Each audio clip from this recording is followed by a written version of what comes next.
biso, zongisa biso na bobiso, Bwania.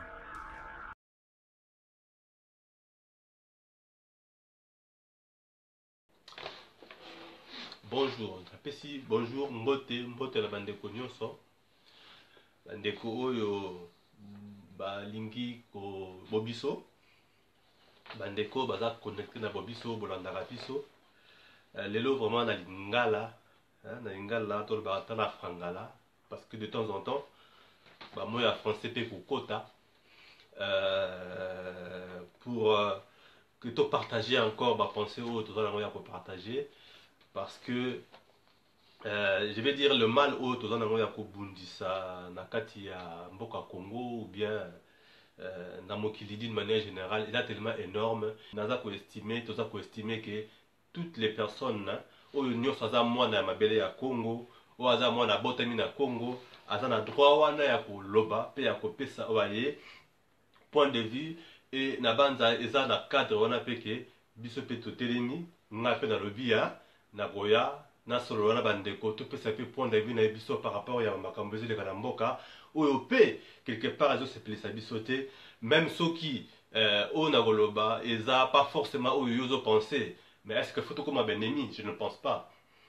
Yozo na point de vue na nga pe na point de vue na peut-être so to sangisi ba point de vue na biso to ko koma na eloko moko ya malamu mais soki yo olingi oloba yo mais olingi tengana loba au moins que tu as un problème vraiment makasi parce que moi je suis pas forcément d'accord avec ce que tu dis. C'est pas parce que je suis pas d'accord avec toi que on a cousu ennemi na ngai mais simplement point de vue na yo que intéressé ngai et que nazala ngo d'accord te soki to sangi c'est un point de vue au moins que non to ko arriver na changement moko ya malamu par rapport ya mboka na biso. Alors kimia nanda loba ngo kimia vraiment eza na motema ya mutu nyonso kimia pe et la paix est dans la montée mais mon tout sort to beta maliba côté mais simplement ça que non oyo lobama yangonde et que lobama parce que lelo na mboka Congo na mboka Afrique makambe belé ezoleka ezobimaka kaneti ke neti za ba conséquences moko normales il y a ce qui devrait ou ce qui doit se passer. Alors que par makambo on soki to analyser vraiment na ndenga bien au monde que non te vraiment yango te. Alors et là on a le bapi na ko répéter yango en tout cas. Je reviendrai et tokozonga et na ko senga pe na bandeko mususu oyo bakozala d'accord na penser oyo en tout cas base yango comme bango kolobela yango ko beta sete parce que il est grand temps pour nous je pense to kota na la compréhension véritable de makambo parce que au jour d'aujourd'hui na mitu na gaso qui ban Afrique ou ba congolais en particulier to mitu na nani oyo azali véritable ennemi oyo biso to bundisa le véritable ennemi parce que j'ai l'impression les sentiments erreurs d'un site to bundisa mais on ne sait pas forcément qui est celui-là ou aza ennemi na biso photo bundisa vraiment de manière assidue et de manière déterminée. Parce que aux homona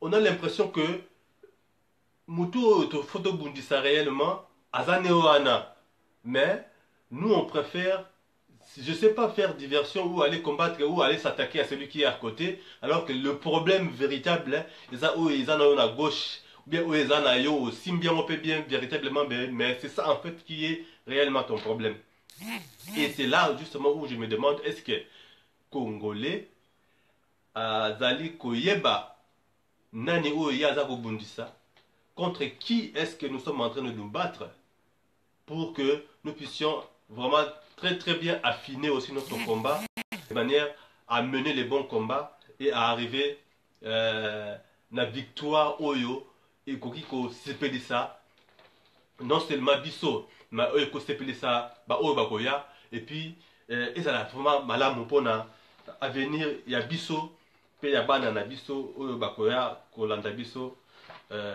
sima mbote mingi na ndeko na nga ekopi molo la pesi yo mbote ndenge oye kozala na biso na masolo la pesi yo ça fait monter la bande de quoi, comme ça, tout progresser dans ma solo ensemble, dans la table mingité, pour tout retenir tout bande de mingité, donc tout, on peut ça, voilà, un peu sur moi. losako na bandeko nyonso oyo bakolanda biso na engomba ya Afrika na engomba ya Europa, Amerika, bisika nyonso bozwami na Asia, topesi bino penza losako patriotique. Donc tozali wana mpona komeka kobeta sete likolo ya sujet oyo ndeko na biso Soleil ya memi oyo etali bongo mabele to pe les pays différents eza na kati wana. Ingeta ndeko pulu na zongisela maloba. Matondo na asi bandeko oyo baza connecté na biso bosili koyoka déjà topesi bino encore mbote makasi en tout cas lelo tolingi encore et encore tokozonga pe encore kobeta vraiment sete na likambo oyo po tolingi toyeba to comprendre et puis topesela oyo ya biso pe point de vue pamba te tozoyoka bato oyo tokoloba baza na gauche bao bana droite tozoyoka bango baopesa oyo bango pe point de vue Congo eza boye banani majorité présidentielle, résistant, combattant, tout le monde est basé à côté de bango, basé à combo moro, basé bengam. Mais na kozonga na oyo za match o da ngito bete na c'était les deux ali nengo tu ko le bango pe que tout le bela que eux za différence de ko sala entre o to benga pays na o to ko benga mabele la terre entre la terre et un pays. Donc je dis que chaque parent nous azali parents lelo na o azali appelé à cause de la parent lobby biso nyonso na souhait wana que un jour soki ozate otike la bana na richesse on est cause de la intellectuelle richesse on est cause de la matérielle cause de la financier cause de la nani ya lolenge ndenge na ndenge mais parents nyonso azali ma parents responsable na roloba en tout cas même parents sont responsables mais au moins on a posa wana article la bana na eloko moko. Alors ce qu'on a les dans une étude sociologique au sein de mokili mobimba parmi les gens qui sont les plus respectables bah l'obike ils ont l'accès que chaque peuple a des descendants eloko moko boye azali la descendance moko et qu'il y a un arbre généalogique dans chaque peuple. Alors na kolobela siko biso oyo tozapele lelo kokipe mokili oyo lelo entre nos contemporains entre nous sommes aussi descendants d'un peuple. Avant nous il y a eu des gens qui ont vécu et biso lelo toza conséquence il y a existence na bango parce que ce qui lelo biso tozali c'est parce que bango bazalaka mais tango bango bazalaka pe bazalaka na basuwe wana comme lelo yo poza na suwe comme lelo ngapela na suwe ke na tikala bana ngeloko. Alors na kotala oyo bango batikela biso soto biso totala mona ndenge ya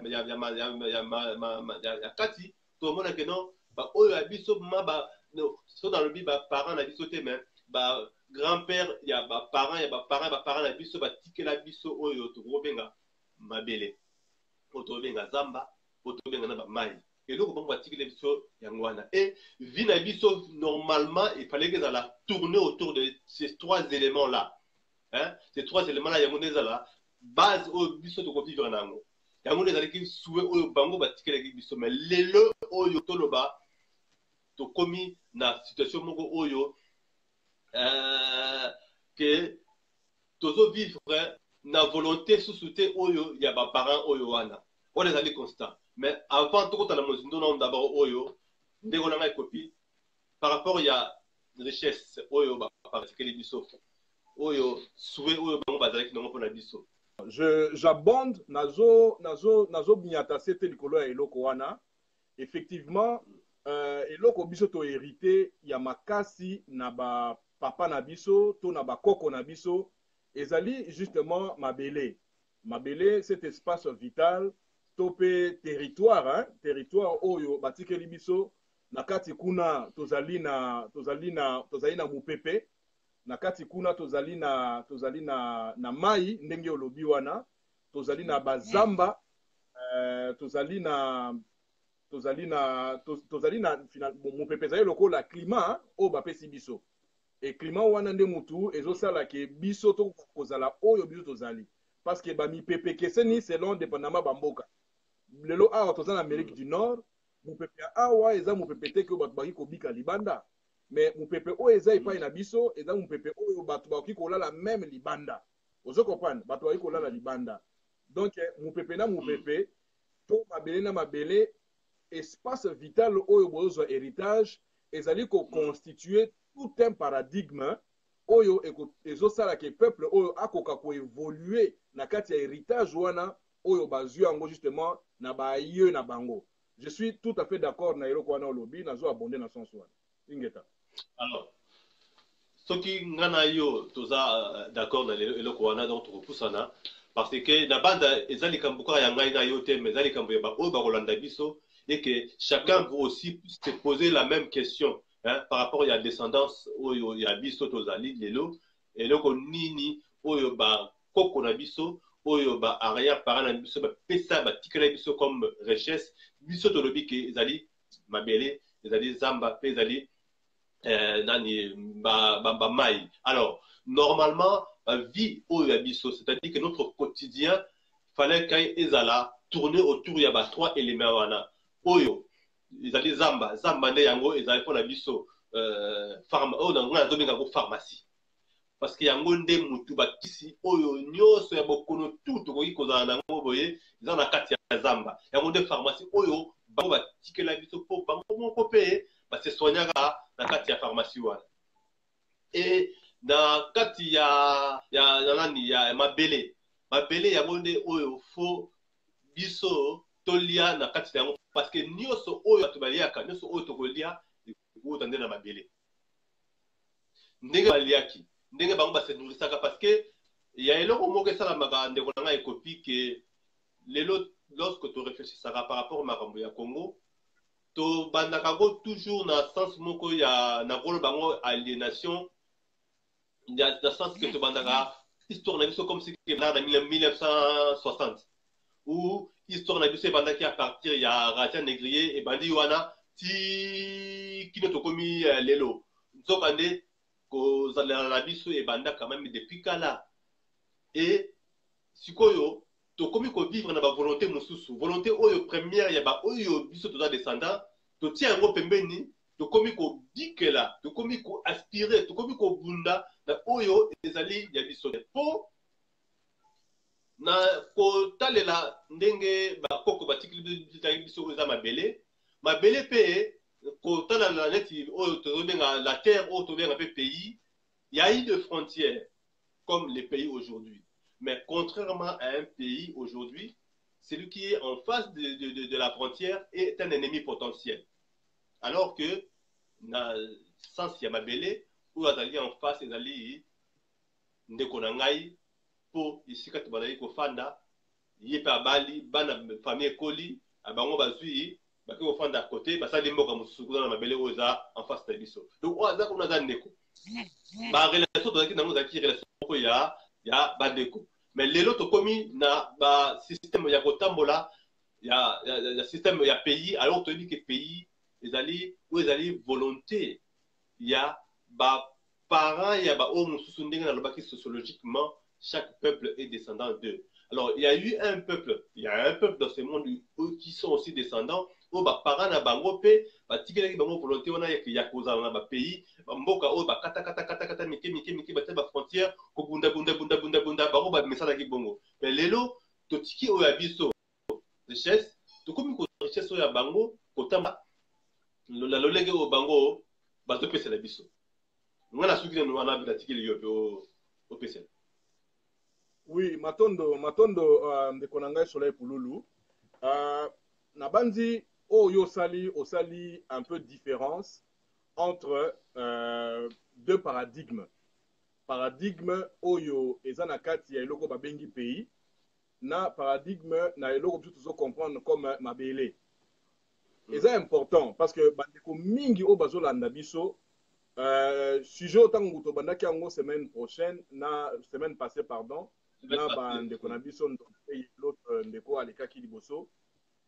Beaucoup de gens bazali ko comprendre la différence était pona batu tant tozo bundela mabele to soki mutu musu ya lobi tozo bundela pays mais eza nango eloko moko on se comprendre alors ezali lokola eloko moko basimilitude ezali nangi kopesa moi quelques points ya basimilitude mais pendant qu'il y a des similitudes il y a aussi beaucoup de différences mais différences on ezali fondamentales et yango nde yo uti koloba awa ntango ozoloba likambo ya héritage et je vais essayer de rebondir un peu sur ça parce que c'est important tobeta penza c'était place wana malamu bato bakosaisir de quoi il est question alors baterme wana mibale mabele et quand on parle d'un pays pour la congolais africain normal azomona ke mabele ou la terre ou le pays c'est un territoire c'est un territoire ou c'est un espace vital bon wana ezali déjà conception ya liboso to notion ya liboso yango wana ezokende aussi bien pour na mabele mais ezokende aussi bien pour le pays alors notion ya mibale tozokota na kati ezali notion ya peuple ndenge oti koloba wa bato bazali na kati aussi bien na mabele bato bazali aussi bien na pays bato pe bazali pe alors notion peut-être ya misato toki kobakisali notion ya propriété ozomona alors notion ya propriété place wana na pays soki boexamine yango bien te il y a des propriétaires ya mabele comme pe na mabele na sens ya mabele propriétaire pe bazali mais toki kobakisa lisusu un autre terme tokoloba terme ya appartenance parce que bato oyo baza na kati pays wana il faut ba appartenir ozomona il faut ba appartenir bato oyo baza na kati ya mabele il faut ba appartenir donc ko appartenir na nini par exemple topesa ndaxe ya mabele mutu aza na kati ya mabele il faut appartenir non seulement na mabele wana na espace wana azali ko appartenir na communauté na banzi oyo bango awa na communauté bato bazo na kuna azali ko appartenir na certainement na culture oyo ezali légué na ba parents hein na ba parents to na ba ancêtre na ye awa nazolobela mabele et puis nazolobela mabele za la propriété mais surtout yo mutu o appartenir na mabele wana mais comment est-ce qu'on appartient toza ko appartenir nango parce que bon évidemment nous sommes issus na mabele wana nous sommes issus na ba aïeux ba ancêtre o bazalaki wana ba pesi biso nzoto na bango ba pesi biso makila na bango ba pesi biso bilongi na bango ba pesi biso culture na bango et deux nous avons appris comment fonctionner dans ces paradigmes là bon na kati ya paradigme wana biso tuna kati bazamba oti ko évoquer awa ke bazamba ezaka akisi te ezaka ka zamba te zamba ezali surtout bakisi parce que na zamba banzete ezali toza na ba racine oyo ezopesa biso non seulement alimentation toliaka ba mabenge eza ba racine o toliaka manioko ko eza ba racine oyo eza ko nourrir biso toliaka mbala tout à fait nyonso wana ezouta na kati ya faune flore wana oyo eza na kati et wana ezali paradigme ezoconstitue paradigme na biso héritage culturel oyo soko okei na bapeuplade oyo bavandi par exemple na Sahara bango baza na même paradigme na biso te bango bazovivre bamoya ya ndenge mosusu soki mpe baliaka bascarabée soki mpe baliaka bascorpion toyebi te mais epai na biso nous avons na kati ya zamba wana toyi kosala cueillette ya ba champignon par exemple toyi kosala ba cueillette ya ba pose nani alia pose te ozomona bandonge bazali ozomona nyonso wana ezali ko constituer appartenance donc ezali babiloko oyo toza ko s'identifier na yango et yango pe eloko oyo eza ko constituer eloko babengi propriété mutuke aloba ke oyo ezali propriété na biso lelo ngai onde nazali boye né à Buta nalobaki yango la fois passée dans la sous-région ya Bazouele avant que Banyangala Kata ba changer yango. Moi, je me considère comme propriétaire ya mabele wana. Ezali mabele ya bako biso et encore c'est bien situé na kati ya mokili parce que yebani que l'Afrique est le berceau de l'humanité donc bakoko loko ba utane wana et lelo ezali prouvé génétiquement que ba peuple nyonso bazali au moins na brin ya gène moko génétique ya biso bayindo et surtout na kati ya région. L'humanité est partie de là. Donc biso tovandi wana toza na crise ya identité te toyi kozala na yango te parce que touti wana et tozaka wana ti lelo. Alors bokoso ezokota place nini? Bokoso ezokota mais sika soki to considérer pays bien que tolobi que similitude ezali na pays pe na territoire pays pe ezali pe na ba peuple na kati mais sikoyo na niveau ya propriété est-ce que place wana ezali propriété na biso to ezali propriété à bas concurrents. La fois passée, j'avais dit que dans mon pays, eloko moko eza ko ressortir makasi ezali domination. Ezali domination. Et ça fait une différence entre une terre qu'on hérite de nos parents, de nos aïeux. Wana ezali tozu yango na makasi te, na kipomba te, il y a pas de nous n'avons pas dominé sur un peuple pour l'acquérir. Tozu yango en héritage. Mais alors que ceux qui tokei mais à pays, on doit nécessairement commencer à parler de domination. Pourquoi? Parce que le pays nyonso oyo biso to yebeli yango ezali nini? Ezali ba structure sociétaire ninge ezalaki na ndenge akala, ndenge ndeko uta ko limbola awa, ezokele na famille moko restreinte, famille ekomi famille élargie, après ekomi clan. Eza kokola munene et batu baza kozwa mabele pona kosala bilanga na bango soit pona kosala agriculture soit pona kosala pêche na mayo ezoleka wana et ça dit que les territoires est limité selon nini munene ya communauté wana soki bino ozali communauté à 100 personnes vous n'allez pas prendre tous les fleuves Congo ozomona bokozwa kaka teni ya fleuve Congo oyo eza ko permettre bino ke bozala pêche kitoko bosala élevage na bino kitoko bosala agriculture kitoko bosala cueillette kitoko vous comprenez et sika bino bombo eseleki musika bande kumusu bako ekendaka ndenge wana mais ba pays o ya lelo ba méga structure o bato basali biso ezali on ne tient pas compte ya ba biloko nyonso nga na hôtel ko cité awa eloko tolobi la culture ba langue bazo tenir compte nango te bazali ko tenir compte ya paradigme te c'est-à-dire que bazo sangisa changa le but ezali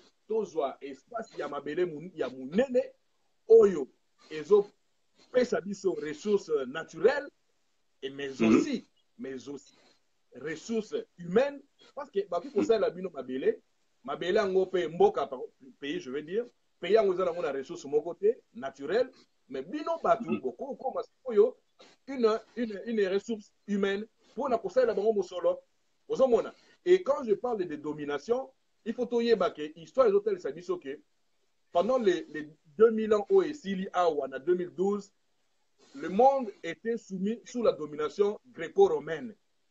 On a bango c'est bitumba ba osala awa parce que balingi batikala mais ba kokokate ba kokoya mais batu wana nde ba ke kosala ba conquête na bango tozaki bana mikete hôtel ba film ba Guillaume le Conquérant na ba guerre sainte na ba croisade mais à l'époque nous étions pas éclairés toujours quand ça bon la religion boina boeba baza ko attaquer banani bato bazali ba athée to bazali ba pagano malheur que zalaki nango le vol orchestré na batuana sous les noms sous prétexte que Dieu nous a envoyé pour évangéliser bandeko baza ko se réclamer ba chrétien o babi que bazotanga la Bible que Dieu nous a envoyé pour aller dans les quatre coins de la terre pour évangéliser mais wana za lokuta ya ba mindela salaki pona kokende ko yiba mabele pona kokende ko implanter justement ba colonie to ba pays o ezali lelo donc lelo yo quand tozobeta c'était que tozobundela Congo tozobundela le pays Congo il faut to yeba que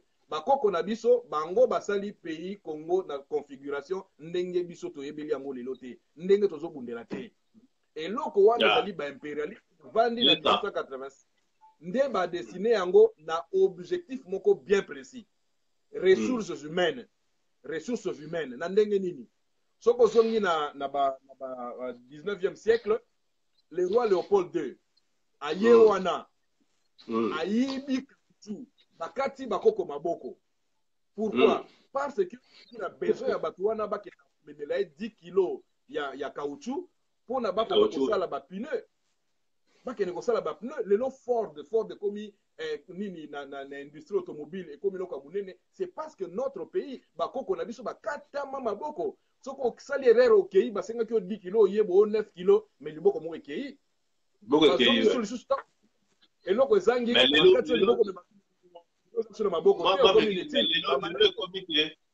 lelo biso tobosani ba fait historique nyonso wana lelo et combat pe que non bon ba descendant il y a Léopold II bakoya na Congo ba pesi pe mitindo se pe tosi puis toujours respecter bango comme nous baza banzambe moko boye et na kolanda pe tu ko développer de kolanga to kenelo ko na pomba mozindo mais na ba langue na biso africaine est-ce que le terme pays et le bambara ndenge nini net na lingala na kikongo na swahili na bambara na sonike comment est-ce balobaka pays parce que ils ont ça comme si que moana en fait na ba langue na biso ezalaka te ba langue na biso ezalaka te simplement ndenge ezalaka na minoko na biso net na lingala cousin na cousine ezalaka te pour na biso toza ba ndeko ezalaka te parce que langue lingala eza pauvre mais c'est parce que na configuration na biso na paradigme na biso eloko wana eza te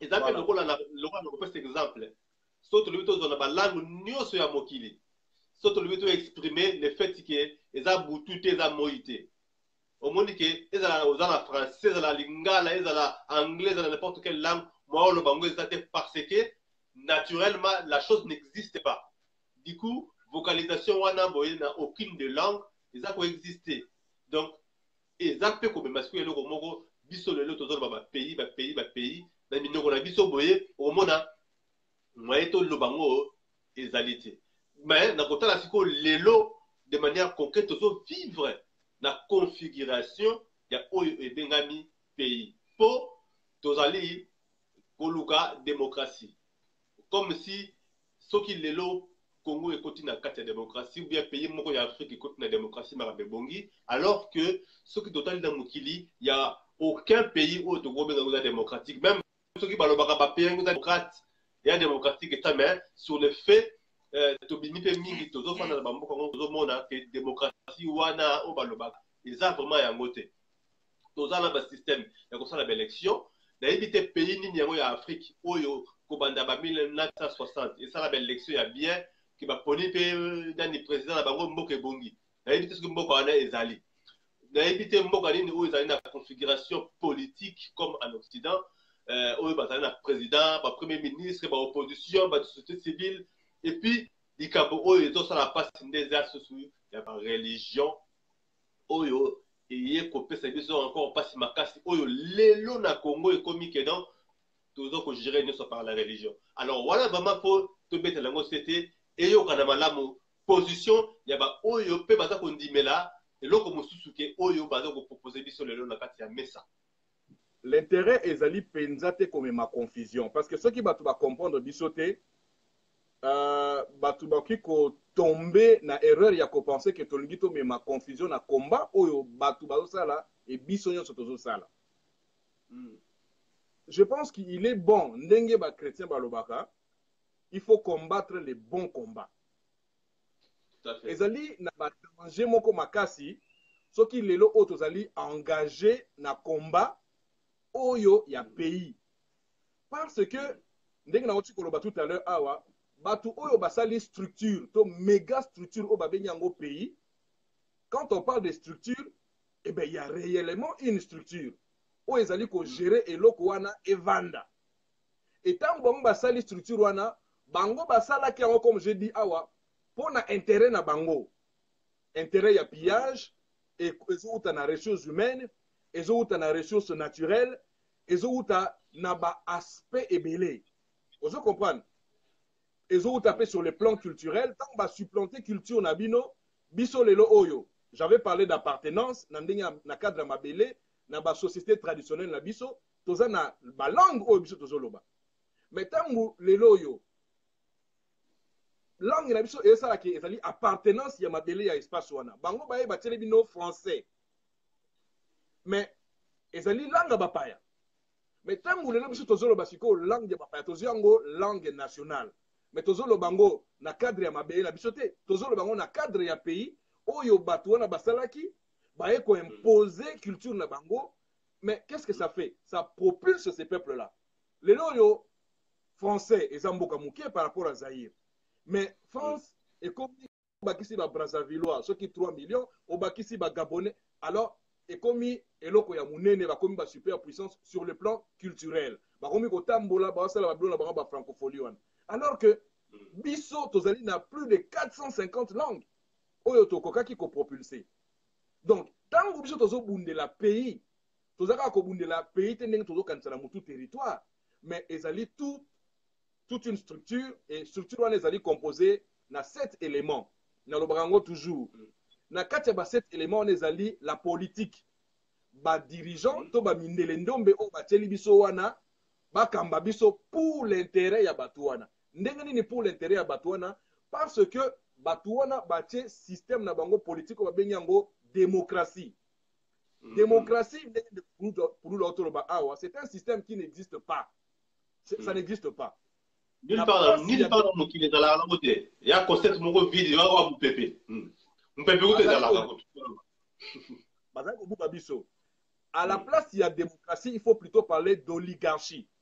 Oligarchie est la question tout simplement aristocrate, to nani bato ya mbongo, ba roi, ba impérialiste o baza na mbongo ebele o baza na ba compagnie multinationale baza tellement na mbongo que ils peuvent créer des partis politiques et financer ba leader ba parti politique wana ke bango moko baza ko propulser après avoir travaillé bato wana mentalement na ba science na bango occulte donc na bokoko na bango et ba yebi ke bato baza na bokoko na bango tant ba okena pouvoir politique ba okende ko sala politique oyo ya bato wana o ba financer bango. C'est comme ça que ça fonctionne. N'appelle ça toujours ndakisa ya Barack Obama. Tant akomi président, on a pensé que voilà un noir au akoya ko ça l'Afrique. Mais curieusement, Barack Obama a été plus sanguinaire que Bush en Afrique. Bush ça a sopi makila na Moyen-Orient, mais Barack Obama a sopi makila ebele, notamment na Mali, na Libye, et puis na Congo.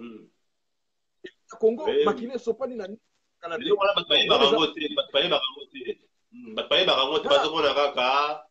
Voilà, Motomoïde, tout ça. Vas-y.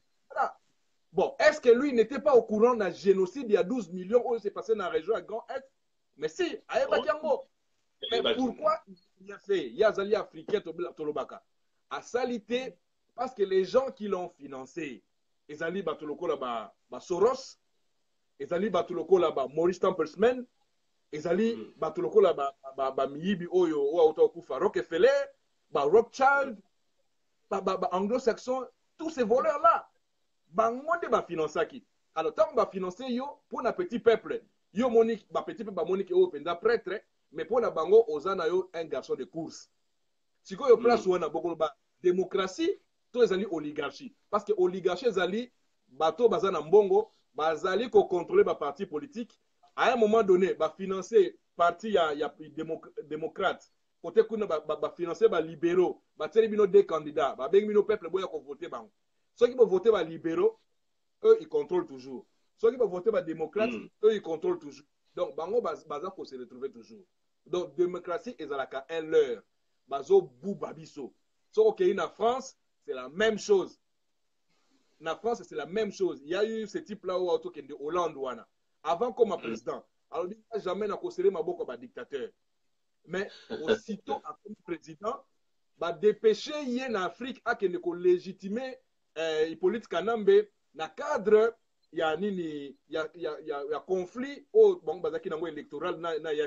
C'est lui qui est allé légitimer dans le cadre de la francophonie. Bon, la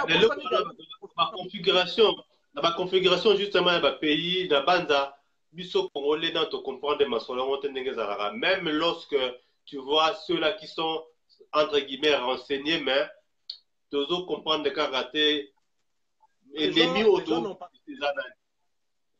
Les gens n'ont pas compris. Donc, le pouvoir politique, tant de la pays, il y a un pouvoir politique qui s'appelle la démocratie, c'est importé, mais ils pour na bango, ils pour na bisoté. Du moment que bango bazo contrôler ba leader na bino, bango ba teli bino, ba kosi a mobutu dictateur, bino pe boteli mobutu dictateur kende. Ba eli bino Kanambe. Ah, Kanamba bomi biso. Kanambe toi kende. Ba ko ya pe ba sungi bino de ba sala ba marche wana, ba longoli Kanambe, ba ko la bino Moïse Katumbi après. Après vous verrez que aussi malangote, vous avez voté quelqu'un. mais qui est contrôlé par Batouana. Donc, il faut tout faire. C'est ça le combat à pays. Et dans le système politique, on parle de structure. Il y a aussi le média. Les médias. Biso na système na biso ancestral, tozo beta bambonda. Tozo sur la kindoki na ba vert. Tozo lekisa message. Tozo beta ba sambole, ba système ba griot. Tozo beta masono na tawa kala bakoko bazala ki bo information zoleka, notre culture ezali préservée. Mais les oyo ba média oya bango, ezali média mensonge. Vous pouvez mourir 80 millions, bango barola que c'est balobake non, ezali nango ba africain bango na bango bazo bundana kuna, bazo bomana et à la fin ceux qui bosili, ils viennent prendre le pays. Toza na Canada wa awa ba nani ba merandier bazara susute. Batindika bango ba kuma vana ba ours polaire kuna. Memboka ekoma mboka ba mindele, oye na Canada mundele ne mutako pesa yo mukanda ovanda comme si kezaki mboka nae. Ozomona, mais où sont les peuples autochtones? Où sont les indigènes? Comme les États-Unis, Australie, pareil. Bango pourtant de bayebi mboka oyo, bayebi banzete ya mboka oyo, bayebi bamai ya mboka oyo, bayebi les esprits qui sont derrière. Ils savent communiquer avec les esprits. Ils savent communiquer avec babloko wananyos. Mabele o tozo nyata ezali nzoto ya bakoko na bango bakoko loko o tozo nyata. Oyo ezopesa biso bambala toza kolia. Parce que il faut tout combattre na connaissance wana ke lelo nga na lati nzoto. Mais nzoto oyo lobi ezaki mbala, nzoto oyo lobi ezaki nzete. C'est comme ça que ezokende. C'est profond. Système na bango ezape na branche ya spiritualité.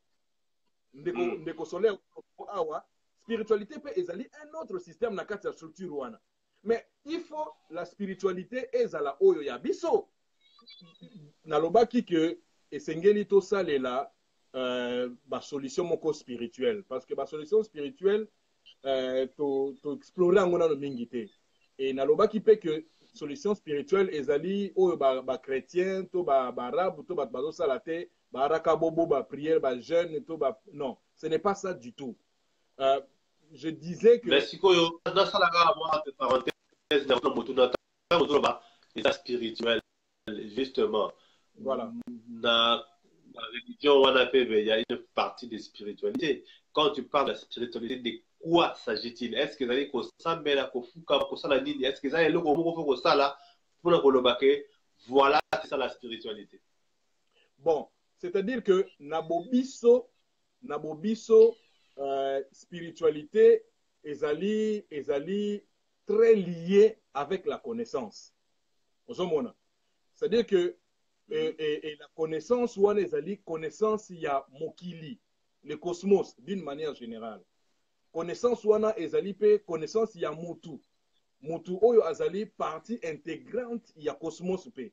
Et mutu ndingi tozali entremêlé na cosmos tokabwani te.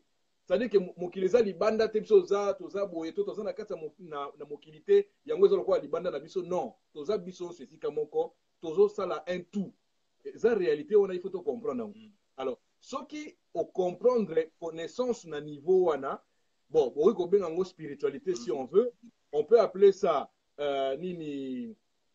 connaissance ou on peut appeler ça tout simplement de la science, c'est-à-dire un savoir, koyeba. Alors, je disais tout à l'heure, awa, religion, bako sala bango bisote, religion eza nango kaka une culture. Ozomona.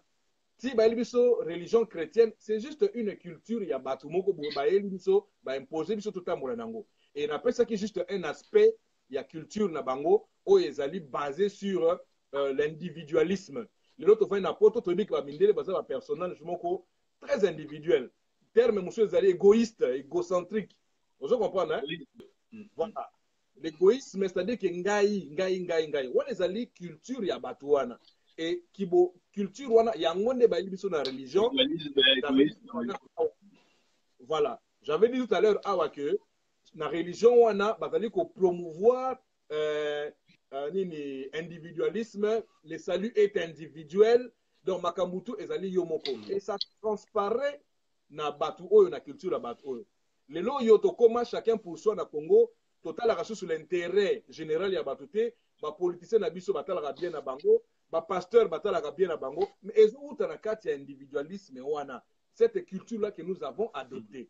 Mais si on a une culture au Yabiso qu'on peut assimiler avec religion, nous fonctionnons dans un ensemble.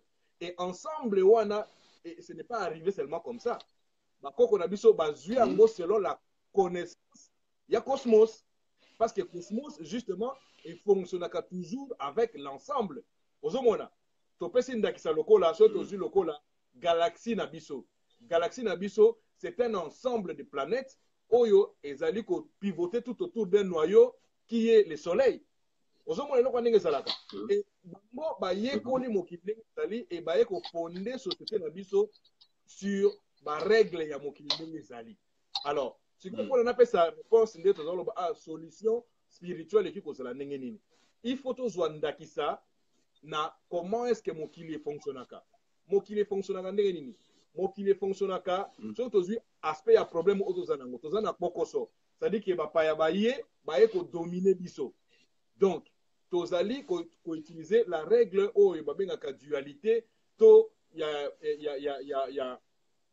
ba pôle, hein? Ya ba pôle. Alors, Paul est là qui dit que tozana ngambu moko, tozana ngambu mususu mokile kendaka toujours ndenge wana dualité wana ezalaka.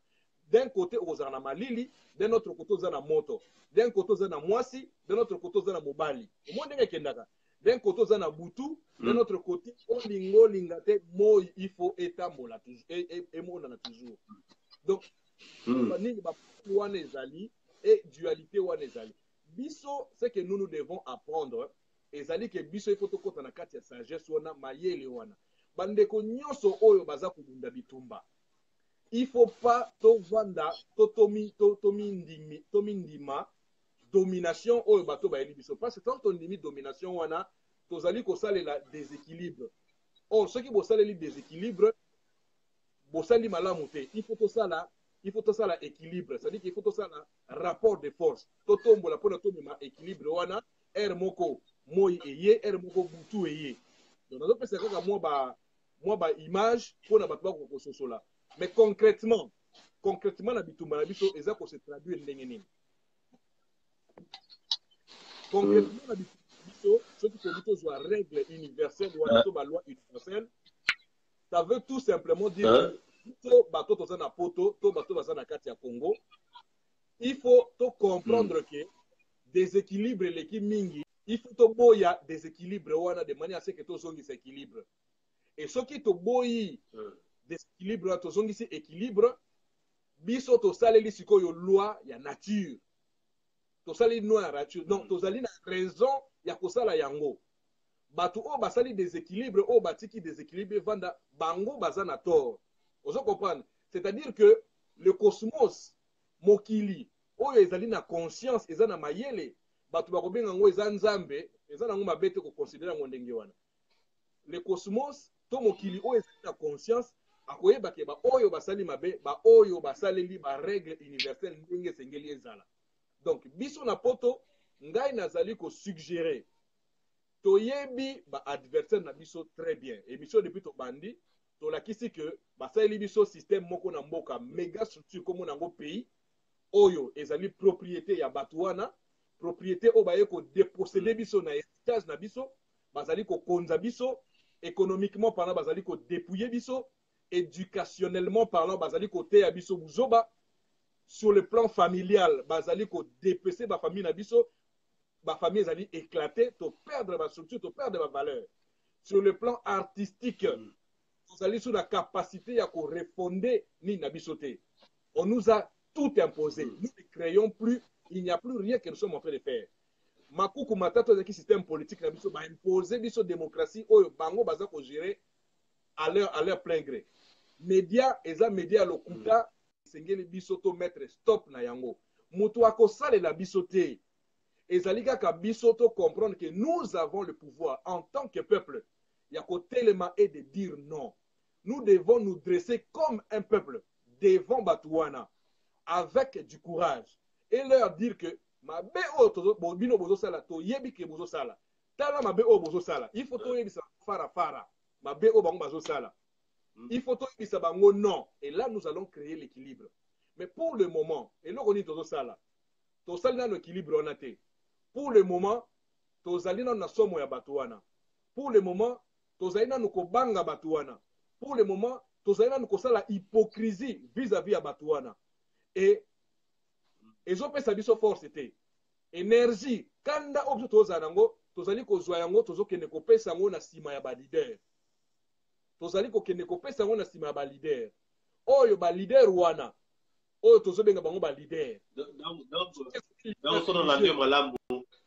Voilà. Ya sono na ndio malamu ezosala lokola mwa paratonnerre moko boye soko kakeye yango eza antenne moko bezo dévier force à kake ezobete ezobeta à côté olekini na cible oyo eza vraiment véritablement. Absolument. Il faut orienter yango directement et pas ya ba toyo bazali la cause ya makambo na biso. Soki biso tozwi toke kopesa soit disant ba leader et ba leader bazali banani. Na niveau ya spiritualité, le système spirituel, ba pasteur, ba mosengo, batuana, croyant que bango balobela biso. Mais batuana bazali justement ba mindelendombe, les gens qui travaillent pour le même système, oyo tobengango le système étatique ou le système du pays, tolobi déjà que pays batuana basali. Donc ba leader bazali ba leader ou bazali ko représenter ba pays. Donc bazali bana misala ya ba impérialiste. Et ce qui est ok, batuana ba kosala la volonté. Biso moko en tant que peuple, si nous avons compris qu'il s'agit ici de notre héritage ancestral, il s'agit ici de même héritage même un héritage divin, parce que outi na nzambe mabele wana nzambe mutapesi biso yango. Biso en tant que peuple, il faut tobundelango vis-à-vis de nos oppresseurs. C'est ça qui nous montre. Et ce qui est au loko wana, nous sommes en train de respecter à la loi divine. Toza kosala la mibeko, tozali kozongisa équilibre. Est-ce que c'est possible? Oui, c'est possible. Na Paris wana tomoni tangu nani bato babimisi CNN bimisi comment dirais-je ma vidéo ya bandeko na biso bazonyo comme na Libye. Vous avez vu le paquet de gens au babimi la diaspora, jeunesse na biso. Les gens sont sortis nombreux pour exprimer des aveux à l'okona, pour condamner l'okona. Mais c'est ça, oh, il faut ça là. Parce que personne vous avez créer équilibre. Mutoso qui a à Betio Mbata, au PC l'État Mamoussou, à cause de courage à Bambolio Moussou. Mais l'ité a on est outu api, et outi na matin, il y a ba religion na bango. Parce que ba ebi ke baza mouké, ceux qui ba Betio Mbata, ceux qui ont ici, yo le qui ba na makasi. Yo za na mélanine. Alors, il ne faut pas que ça, yo, nzamba lobby, que ce que beti mbata, il faut que ça l'État Mamoussou. Comme ça, yo zo subir, quand yo subir, pour garder équilibre, déséquilibre, wana. Ce n'est pas naturel. Biso, il faut toujours que ça obéir à la loi naturelle, toujours que ça équilibre. Ba beti yo mbata, yo, mamola et penza, botu penza à sentir que, ah, mais c'est ça que et tout ça tellement élé, bah, qu'on bon, ma bisoté. Mais ce qui est ok, na sima je pense que il faut tout ça l'équilibre, il faut tout ça l'équilibre, il faut tout défendre le qu'on a biso. Moutakosa et la biso en côté, on nous a rappelé déjà plusieurs fois que Moutakoya ko bunde la binoté. Biso to kei awa na ba parlement awa ya batoyo, to ke na ba bureau na bango, ya ba gouvernement, ils nous ont dit que jamais to ke ne ko bunde la bino. Et Barack Obama nous a personnellement dit que jamais États-Unis bakoya kobunda parce qu'ils ont beaucoup d'intérêt là-bas. Ce qui bino bosa eloko wana te, alors bozala ndenge wana. Eza mayele moko biso ifoto s'accaparer nango que notre génération, la jeunesse alelo est s'assumer que nous puissions relever ces défis-là. Totelema, totikana no ba politicien banani bo. Biso moko en tout cas to épingler problème awa bien to lakisi esikane ne uti to lakisi système o evande biso na mboka ezali nini. Alors biso tote manapoto to telemena batwana to sala travail là. Mais to bosana te to belela toujours ba koko na biso parce que na bitumba nyonso ba koko toujours omoni bango ta bakenda bitumba bazui bible na bango babeleli yawe na bango babeli nani boye bon bino bomona ngo eza eloko pamba te parce que tango bazobela babiloko la bango wana eza na be Grégor tango bazé belé bazo sambela alors il y a beaucoup de Grégor et pesi bango puissance na kati ya bitumba biso il faut to créer be Grégor na biso de manière à ce que bakoko na biso basunga biso mais soki biso to vandika tozo kende ba politicien to sa eloko te totelema na komba bakoko na biso tobeyela bango bango nde basungaka totelemela batu oyo. Nous sommes dans le vrai. Tant que le non bitumba ezali juste. Ce qui oyebaka justice wana te ezali par rapport ya équilibre ya ba polarité ono oti kolakisa. Mokile kendaka ndenge na mibale na mibale. Mwasi na mobali, moto na malili, moye koya, butu ekoya, ekendaka ndenge wana. Il faut bosala l'équilibre. Donc wana ezali parole na nga suka. Na sepeli beaucoup ndeko na ngai Soleil Poulou na nini émission to sujet oyo memi parce que ezokende kotia penza pota na kati ya pilipili ezosala ba détour te. Il faut kobenga niau niau. Le problème oyo toza nango na Congo to na Afrique mobimba ezali ba impérialiste nde baotia biso na kibuumbu wana. Soki biso tobetani makofi biso na biso bakosunga biso tolongoli oyo tomoni kaza mutu mabe batieli biso bato mosusu me bango bavandi kaka wana wana ezali buzoba egoleka sur ce tour oyo ingeta. En effet, ndeko na ngai mpona koconclure vraiment eza yango wana sujet oyo toyeda yango koloba tosolola entre biso na bino nyonso boza connecté na biso oyo akoyoka ozwa na occasion koyoka biso en tout cas zwa ntango ya koréfléchir ya komituna est-ce que combat oyo toza kobunda na Congo na Afrique qui est l'ennemi parce que lelo toza na comme l'impression comme si que toza se tromper na ennemi toza kende kobeta comme un paratonnerre ezokobemaka à côté alors que ennemi aza na biso wana be aza na ye calme afandi na ye calme na Congo tozoboma na entre biso na Afrique tozoboma na entre biso alors que batu oyo basala ke makambo ezala ndenge tozomona ngo lelo baza wana na toute quiétude bafandi calmement. Alors tant que nous ne nous réveillerons jamais il causera toujours passi il causera toujours